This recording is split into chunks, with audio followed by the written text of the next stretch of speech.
മുതലാളിത്തത്തിന്റെ അധികാരങ്ങളുടെ അമരസ്ഥാനത്തിരിക്കുന്നവരുടെ വിചാരം തങ്ങളുടെ സിംഹാസനങ്ങൾ എത്രയോ ഉന്നതമാണെന്നാണ്. അല്ലാഹുവിന്റെ സിംഹാസനമല്ലാതെ ഈ ലോകത്തേത് സിംഹാസനത്തിനാണ് നിലനിൽപ്പുള്ളത്?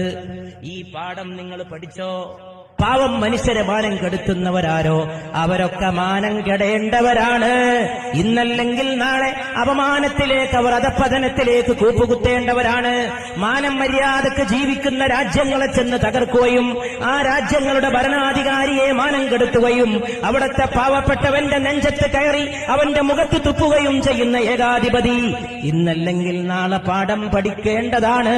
അത് ഫിർഔന്റെ പാഠമാണ്, അത് ഖാറൂന്റെ പാഠമാണ്, അത് ഹാമാനെ കണ്ട, നമ്രൂദിനെ കണ്ട, ഫിർഔനെ കണ്ട, അബൂജഹലിനെ, ഉത്ബത്തിനെ, ശൈബത്തിനെ, എത്രയെത്ര അധികാരികൾ, എത്രയെത്ര ഉന്നതന്മാരെന്ന് അവകാശപ്പെട്ടവർ എല്ലാവരും നിലകൊണ്ട ഈ ഭൂമി ഒരേകാധിപതിക്ക് വേണ്ടിയും ആകാശം പിന്നെ കരഞ്ഞിട്ടില്ല.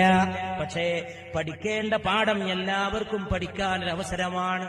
സദ്ദാമിനോട് ചെയ്തതൊരു മനുഷ്യനോടും ചെയ്യാൻ പാടില്ലാത്ത കടുത്ത മഹാപാതകം. പക്ഷേ നിസ്സഹായനായിട്ടൊരു മനുഷ്യൻ ഇരിക്കുന്ന രംഗമൊന്ന് ആലോചിച്ചു നോക്കൂ. സ്വന്തം അണ്ണാക്കിൽ ഇഞ്ചക്ഷൻ കയറ്റിയിട്ട് രക്തമെടുത്തിട്ട് നീ തന്നെയോ സദ്ദാം എന്ന് ഞങ്ങളൊന്ന് പരിശോധിക്കട്ടെ എന്ന് പറയുന്ന അവസ്ഥ താൻ ഭരിച്ച നാട്ടിൽ തനിക്കുണ്ടായത്.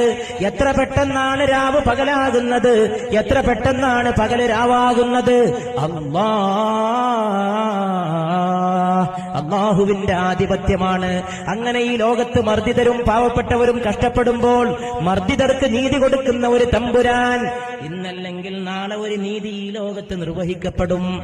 അതിൽ യാതൊരുവിധ സംശയത്തിനും അവകാശമില്ല. ഏകാധിപത്യങ്ങൾ തകരും, ഏകധ്രുവാധിപത്യങ്ങളും തകരും, ഏകധ്രുവാധിപത്യത്തിന്റെ സാമ്രാജ്യത്വങ്ങളും തകരും.